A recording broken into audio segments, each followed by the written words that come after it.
രാഹുൽ മാങ്കൂട്ടത്തിനെതിരെ പരാതി ഉന്നയിച്ച യുവതികളുടെ മൊഴിയെടുക്കാൻ ക്രൈംബ്രാഞ്ച്. രാഹുലിനെതിരെ ഗുരുതര വെളിപ്പെടുത്തൽ നടത്തിയ റിനി ആൻഡ് ജോർജ്, ട്രാൻസ് വുമൺ അവന്തിക എന്നിവരുടെ മൊഴിയാകും ആദ്യം രേഖപ്പെടുത്തുക.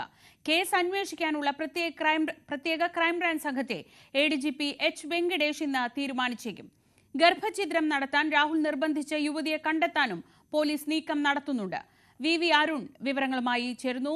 Arun, good morning. ഈ രാഹുൽ മാങ്കൂട്ടവുമായി ബന്ധപ്പെട്ട കേസ് ഇന്നലെ രജിസ്റ്റർ ചെയ്തിട്ടുണ്ട് ക്രൈംബ്രാഞ്ച്. പക്ഷേ പരാതിക്കാരില്ല എന്നതാണ് ഈ കേസിന്റെ ഒരു പ്രത്യേകത. റിനി ആൻഡ് ജോർജ് ഇന്നലെ കൂടി ഇൻസ്റ്റഗ്രാമിൽ ഒരു പോസ്റ്റ് ഇട്ടിട്ടുണ്ട്. അത് ഈ സിസ്റ്റത്തെ ഒന്ന് കറക്റ്റ് ചെയ്യാനാണ് ശ്രമിച്ചത്. അതിന് പിന്നിൽ യാതൊരു ഗൂഢാലോചനയുമില്ല. ശ്രദ്ധിക്കേണ്ട കാര്യം, റിനി ഇന്ന് വരെ രാഹുൽ മാങ്കൂട്ടത്തിൽ എന്ന പേര് പറഞ്ഞിട്ട് പോലുമില്ല.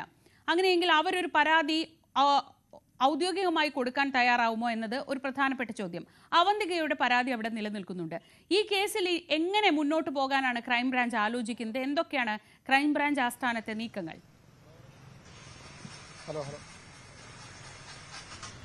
രാഹുൽ മാങ്കൂട്ടത്തിനെതിരെ നിലവിൽ ക്രൈംബ്രാഞ്ച് എടുത്തിരിക്കുന്ന കേസുകൾ വളരെ ദുർബലമാണ്. അത് സ്ത്രീകളെ പിന്തുണ ശല്യം ചെയ്യുക, സാമൂഹ്യ മാധ്യമങ്ങളിലൂടെ അല്ലെങ്കിൽ ഫോണിലൂടെയൊക്കെ ഭീഷണിപ്പെടുത്തുക തുടങ്ങിയ ജാമ്യം ലഭിക്കാവുന്ന വകുപ്പുകൾ മാത്രം ചുമത്തിയ ഒരു പ്രാഥമികമായ ഒരു ചാർജ് ഷീറ്റ് അല്ലെങ്കിൽ ഒരു FIR ആണ് തയ്യാറാക്കിയിരിക്കുന്നത്. അതിനപ്പുറത്തേക്ക് കൂടുതൽ തെളിവുകൾ, കൂടുതൽ പരാതികൾ ലഭിക്കുമെന്ന് ക്രൈംബ്രാഞ്ച് പ്രതീക്ഷിക്കുന്നുണ്ട്. അത്തരം ചില സൂചനകളും അവർക്ക് ലഭിച്ചിട്ടുണ്ട്.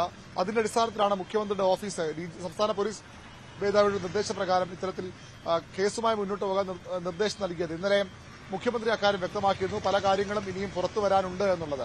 അതായത് ഈ ഇരകളായ പെൺകുട്ടികൾ, രാഹുൽ മാങ്കൂട്ടത്തിനെതിരെ ഇപ്പോൾ പരാതി പറഞ്ഞിട്ടുള്ള ശബ്ദരേഖ പുറത്തു വന്ന പെൺകുട്ടിയുണ്ട്, അല്ലാതെ സിനിമാ താരം റിനിയുണ്ട്, അവന്തികയുടെ പരാതിയുണ്ട്. അത്തരത്തിൽ പരാതികൾ പറയാൻ അവർ മുന്നോട്ട് വരുമെന്ന പ്രതീക്ഷയിലാണ് സർക്കാർ. ഇതിനും അപ്പുറത്തേക്ക് വലിയ ചില പരാതികൾ കൂടി വരാനുണ്ട്. ഗുരുതരമായ ആരോപണങ്ങൾ ഉൾപ്പെടുന്ന പരാതികൾ കൂടി വരാനുണ്ട് എന്നും പോലീസിന് വിവരം ലഭിച്ചിട്ടുണ്ട്. അതിന്റെ അടിസ്ഥാനത്തിലാണ് ഇപ്പോൾ അന്വേഷണ സംഘത്തെ രൂപീകരിച്ചത്. അന്വേഷണം നടത്താൻ തീരുമാനിച്ചിരുന്ന അന്വേഷണ സംഘത്തെ, ക്രൈംബ്രാഞ്ചിന്റെ പ്രത്യേക അന്വേഷണ സംഘത്തെ ഇന്ന് തീരുമാനിക്കാനാണ് സാധ്യത. മാത്രമല്ല, ഈ പുറത്തുവന്ന വാർത്തകളിലെ യുവതികളെ നേരിൽ കണ്ട് മൊഴിയെടുക്കാനും അന്വേഷണ സംഘം ആലോചിക്കുന്നുണ്ട്. ഇവരെ കണ്ടെത്തി ഈ ശബ്ദരേഖാരെന്നൊക്കെ സ്വാഭാവിക പോലീസ് അന്വേഷണത്തിൽ അവർക്ക് മനസ്സിലായിട്ടുണ്ട്.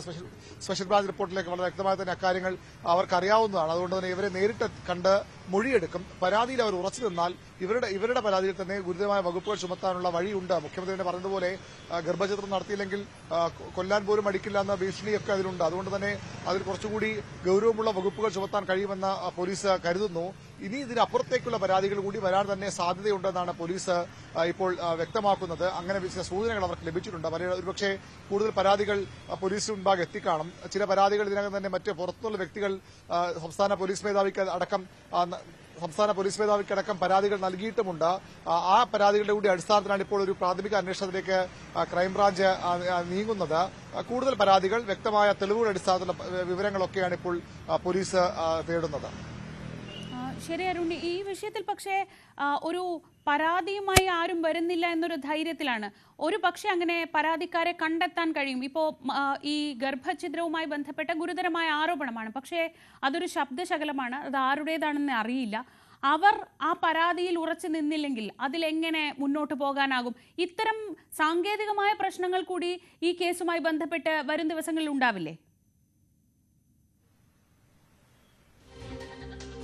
തീർച്ചയായിട്ടും ഇപ്പോഴുള്ള ഈ പരാതികൾ, ഒന്ന്, ഒരു പൊതുപ്രവർത്തകൻ ഈ വാർത്തകളുടെ അടിസ്ഥാനത്തിൽ സംസ്ഥാന പോലീസ് മേധാവിക്ക് നൽകിയ പരാതിയാണ്. AH ഹഫീസ് എന്ന കേരള കോൺഗ്രസ് എമ്മിന്റെ ഒരു നേതാവ് നൽകിയ പരാതിയാണ്. അതിൽ മ്യൂസിയം പോലീസ് ഇയാളുടെ മൊഴി നേരത്തെ രേഖപ്പെടുത്തിയിരുന്നു. അതിന്റെ അടിസ്ഥാനത്തിൽ അന്വേഷണം ഉണ്ടാകും. അതിനും അപ്പുറത്തേക്കാണ് ഈ മാധ്യമങ്ങളിലൂടെ വന്ന മ്യൂസിയത്തിനടക്കം പുറത്തുവിട്ട വാർത്ത, അവന്തികയുടെ അടക്കം വെളിപ്പെടുത്തലുണ്ട്. ആ വാർത്തകളുടെ അടിസ്ഥാനത്തിലുള്ള ഒരു നടപടി, അതിൽ പരാതിക്കാർ ഉറച്ചു നിൽക്കണമെന്നത് വളരെ പ്രധാനപ്പെട്ട ഒന്നാണ്. ഈ ആരോപണങ്ങൾ പറഞ്ഞതുപോലെ ആ കാര്യങ്ങൾ അന്വേഷണ സംഘത്തിന് മുമ്പാകെ മൊഴി നൽകിയാൽ മാത്രമേ ഈ കേസുകൾ നിലനിൽക്കുകയുള്ളൂ. അതങ്ങനെ ലഭിക്കുമെന്ന പ്രതീക്ഷ പോലീസിനുണ്ട്. ഇതിനും അപ്പുറത്തേക്ക് ചില പുതിയ വിവരങ്ങൾ കൂടി വരാനുണ്ട്. അത്രയും സൂചനകൾ കൂടി അന്വേഷണ സംഘത്തിനും മുഖ്യമന്ത്രിയുടെ ഓഫീസിനുമൊക്കെ ലഭിച്ചിട്ടുണ്ട്. മുഖ്യമന്ത്രി അതാണ് പറഞ്ഞത്, എനിക്ക് ലഭിച്ച വിവരങ്ങളെല്ലാം ഇപ്പോൾ പുറത്തു വരാൻ കഴിയില്ല.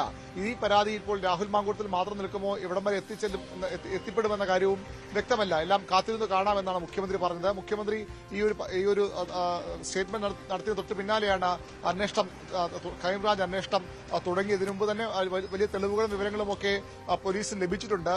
സ്പെഷ്യൽ ബ്രാഞ്ച് രഹസ്യാന്വേഷണ വിഭാഗമൊക്കെ പല കാര്യങ്ങളും ശേഖരിച്ചിട്ടുണ്ട്. ഈ ഇരകളെ അവർ തിരിച്ചറിഞ്ഞിട്ടുണ്ട് എന്ന് വേണം കരുതാൻ. അങ്ങനെയെങ്കിലും അതിന്റെ അടിസ്ഥാനത്തിൽ കൂടി അവരെ വൈകാതെ മൊഴിയെടുത്തേക്കും. വളരെ ഗൌരവത്തോടുകൂടി കാര്യങ്ങൾ കാണുന്നു എന്ന് തന്നെയാണ് ആഭ്യന്തര വകുപ്പ് വ്യക്തമാക്കുന്നത്. പരാതി പറയാൻ ആർക്കെങ്കിലും ഭയമുണ്ടെങ്കിൽ, ആരെങ്കിലും ഇത്തരത്തിൽ ഇരകളായി ഉണ്ട്, അവർക്ക് ഈ നേതാവിന്റെ MLA-യുടെ സ്വാധീനത്തിൽ, രാഷ്ട്രീയ സ്വാധീനത്തിൽ, അയാളുടെ സാമ്പത്തിക സ്വാധീനത്തിൽ അല്ലെങ്കിൽ അണികളുടെ ബലത്തിലൊക്കെ ഏതെങ്കിലും തരത്തിൽ പരാതി പറയാൻ ആർക്കെങ്കിലും ഭയമുണ്ടെങ്കിൽ ആ ഭയം വേണ്ട, ആർക്കും ധൈര്യത്തോടെ വന്ന് പരാതി പറയാം, അവർക്ക് പൂർണ്ണ സംരക്ഷണം നൽകുമെന്നതിനെ സംസ്ഥാനത്തെ മുഖ്യമന്ത്രി തന്നെ വ്യക്തമാക്കിയിരുന്നു. അതിന്റെ അടിസ്ഥാനത്തിൽ കൂടി കൂടുതൽ പരാതികൾ വരുമെന്നാണ് അന്വേഷണ സംഘവും ആഭ്യന്തര വകുപ്പും പ്രതീക്ഷിക്കുന്നത്. ഏതായാലും വളരെ ഗൌരവത്തോടൊരു അന്വേഷണം ആരംഭിച്ചിട്ടുണ്ട്. എങ്ങനെ ഇത് മുന്നോട്ട് പോകുമെന്നതിൽ ഏറ്റവും പ്രധാനം ഈ ഇരകൾ പരാതി പറയാൻ രംഗത്ത് വരണം എന്നുള്ളത് തന്നെയാണ്. ഉണ്ടാകും എന്നാണ് അന്വേഷണ സംഘം പ്രതീക്ഷിക്കുന്നത്. അതുണ്ടായില്ലെങ്കിൽ സ്വാഭാവികമായും ഇത് ഒരു സാധാരണ അന്വേഷണമായി മാറുകയും രാഹുൽ മാങ്കൂട്ടം തന്നെ ആ രീതിയിൽ അയാൾ ചെയ്തുവെന്ന് ആരോപിക്കപ്പെടുന്ന കുറ്റങ്ങൾ തക്ക ശിക്ഷ ലഭിക്കാൻ കഴിയാത്ത ഒരു അന്വേഷണ പ്രഹസനമായി ഇത് മാറാനും സാധ്യതയുണ്ട്. പക്ഷേ ഈ ഇരകൾ മൊഴി നൽകാൻ വന്നാൽ കാര്യങ്ങൾ മാറിമറിയും. കോൺഗ്രസ് പറയുന്നത് പോലെ ഇപ്പോൾ ആരും പരാതി പറഞ്ഞില്ല, എന്നിട്ടും എന്തോ ത്യാഗം ചെയ്തതുപോലെയാണ് കോൺഗ്രസ് നേതാക്കൾ പറയുന്നത്. എന്നിട്ട് പോലും നടപടിയെടുത്ത പാർട്ടിയാണ് കോൺഗ്രസ് എന്ന് പറയുന്നു. പക്ഷേ ഈ പരാതി കൂടി വന്നാൽ കോൺഗ്രസ് എങ്ങനെ അതിനെ പ്രതിരോധിക്കും? MLA സ്ഥാനം രാജിവെക്കാൻ ആവശ്യപ്പെടേണ്ടത് പാർട്ടിയല്ല, അതിനുള്ള അധികാരം പാർട്ടിക്കില്ല എന്ന വിചിത്രമായ വാദം ഇന്നലെ KPCC അധ്യക്ഷൻ മുന്നോട്ട് വച്ചിരുന്നു. പക്ഷേ അത് അങ്ങനെയല്ല. കോൺഗ്രസ് തന്നെ രാഹുൽ മാങ്കൂട്ടം രാജി പരസ്യമായി ആവശ്യപ്പെട്ട് നിർബന്ധിതമായി തരും. ആ രീതിയിലുള്ള തെളിവുകൾ ലഭിക്കുമെന്ന പ്രതീക്ഷയിലാണ് ഇപ്പോൾ അന്വേഷണ സംഘം മുന്നോട്ട് പോകുന്നത്. അരുൺ, നിയമപരമായി ഇങ്ങനെയൊക്കെയാണ് മുന്നോട്ട് പോകുന്നതെങ്കിൽ രാഷ്ട്രീയമായി ഇത് വലിയ പ്രശ്നങ്ങളിലേക്ക് പോവുകയാണ്. ഇന്നലെ നമ്മൾ കണ്ടു തിരുവനന്തപുരത്തും ഒക്കെ ഉണ്ടായ മാർച്ചും പ്രതിഷേധവും ഒക്കെ കാണുന്നുണ്ട്. അതിന് പിന്നാലെ ഇന്നിപ്പോൾ രാജിവെക്കണമെന്ന നിലപാടിൽ ഉറച്ച് CPM-ന്റെ ഭാഗത്തുനിന്ന് MV ഗോവിന്ദന്റേതായി ലേഖനം കാണുന്നു. കേരളത്തിലെ ജനങ്ങൾ ഒന്നടങ്കം രാഹുലിന്റെ രാജി ആഗ്രഹിക്കുന്നു എന്നാണ് CPM സംസ്ഥാന സെക്രട്ടറി MV ഗോവിന്ദൻ ആവർത്തിച്ചിട്ടുള്ളത്. ഈ ഏത് വിധേനയും രാഹുലിനെ സംരക്ഷിച്ച് നിർത്തുകയാണ് കോൺഗ്രസ് എന്ന ഒരു ആരോപണം ഒരു വശത്ത് ഉന്നയിക്കുന്നു. പക്ഷേ കോൺഗ്രസ് ഇപ്പോഴും നിൽക്കുന്നത് ഈ രാജി എന്ന് പറയുന്നത് നടപടി സംഘടനാ തലത്തിൽ എടുത്തു കഴിഞ്ഞു. ഇനി രാജി രാഹുലാണ് തീരുമാനിക്കേണ്ടത് എന്നൊരു നിലപാടിൽ തന്നെ കോൺഗ്രസ് തുടരുകയാണ്. മുഖ്യമന്ത്രി MV ഗോവിന്ദൻ ഇങ്ങനെ എല്ലാവരും പരസ്യമായി രംഗത്തെത്തുമ്പോഴും ഈ ഒരു നിലപാടിൽ ഉറച്ച് എത്രത്തോളം കോൺഗ്രസിന് നിൽക്കാനാവും?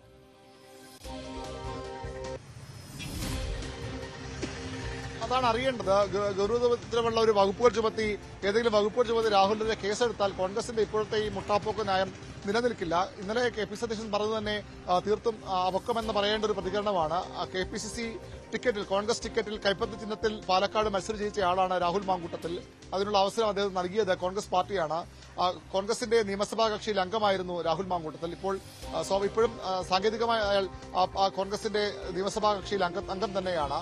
അടുത്ത നിയമസഭാ സമ്മേളനം ആരംഭിക്കുമ്പോൾ രാഹുൽ മാങ്കൂട്ടം ക്ഷണിക്കില്ലെന്നാണ് കോൺഗ്രസ് പറഞ്ഞത്. അപ്പോഴും രാഹുൽ മാങ്കൂട്ടം MLA അല്ലാതാകുന്നില്ല.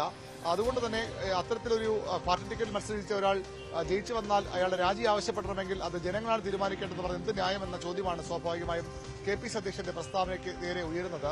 CPM ആകട്ടെ കുറച്ചുകൂടി കടുപ്പിക്കുകയാണ്. ഈ രാജി യഥാർത്ഥത്തിൽ രാഹുൽ മാങ്കൂട്ടത്തിൽ രാജിവെക്കാതെ തുടർന്ന് തന്നെയാണ് രാഷ്ട്രീയ ഗുണമുണ്ടാക്കുന്ന CPM കരുതുമ്പോഴും അവർ ശക്തമായ പ്രതിഷേധങ്ങൾ സംഘടിപ്പിക്കുന്നത്. ഇന്നലെ DYFI ഷാഫി പറമ്പിനെതിരെ നടത്തിയ പ്രതിഷേധമടക്കമുള്ളവ അതിന് ഉദാഹരണമാണ്. ഇന്ന് കന്റോൺമെന്റ് ഹൌസിലേക്ക് SFIയുടെ മാർച്ചുണ്ട്. BJP ആകട്ടെ അതിശക്തമായ പ്രക്ഷോഭം എല്ലാ ദിവസവും ഒന്ന് വേണം കന്റോൺമെന്റ് ഹൌസിലേക്ക്. ഇത് രാഹുൽ മാങ്കൂട്ടത്തിൽ എന്ന MLA-ക്കെതിരെ മാത്രം ഒരുങ്ങുന്ന ഒരു ആരോപണമായ എല്ലാ BJP കോൺഗ്രസും CPM BJPയും ഒക്കെ എടുക്കുന്നത്. VD സതീശൻ സംരക്ഷിക്കുന്നു. തന്റെ നിയമസഭാ കക്ഷിയിലെ MLA രാജിവെക്കരുതെന്ന് ആവശ്യപ്പെടുന്നത് VD സതീശനാണ്. എന്തിന് രാജിവെക്കുന്നു ചോദിക്കുന്ന VD സതീശനാണ്. അതുകൊണ്ട് VD സതീശനെതിരെ പോലും ആണിപ്പോൾ സമരം. ഇന്നലെയും യുവമോർച്ചയുടെ മാർച്ച് കന്റോൺമെന്റ് ഹൌസിലേക്ക് ഉണ്ടായിരുന്നു. ഇന്ന് SFI അവിടേക്ക് മാർച്ച് നടത്തുകയാണ്. അത്തരത്തിൽ VD സതീശനും ഷാഫി പറമ്പിനുമെതിരെ കൂടി പ്രതിഷേധമായി മാറുകയാണ്. ഇത് കോൺഗ്രസിന്റെ ഒരു പൊതുപ്രശ്നമാക്കി മാറ്റിയാണ് ഇപ്പോൾ സമരങ്ങൾ നടക്കുന്നത്. മറുവശത്ത് കോൺഗ്രസും പ്രതിരോധിക്കുന്നുണ്ട്. അവർ ആദ്യം ഈ കന്റോൺമെന്റ് ഹൌസിലേക്ക് നടത്തിയ മാർച്ചിനെ വെല്ലുവിളിച്ചുകൊണ്ടാണ് ക്ലിഫ് ഹൌസിലേക്ക് ഒരു ദിവസം മാർച്ച് നടത്തി. ഇന്നലെയും അത്തരം ഒരു മാർച്ചാണ് ആദ്യം തീരുമാനിച്ചത്. പിന്നീട് അത്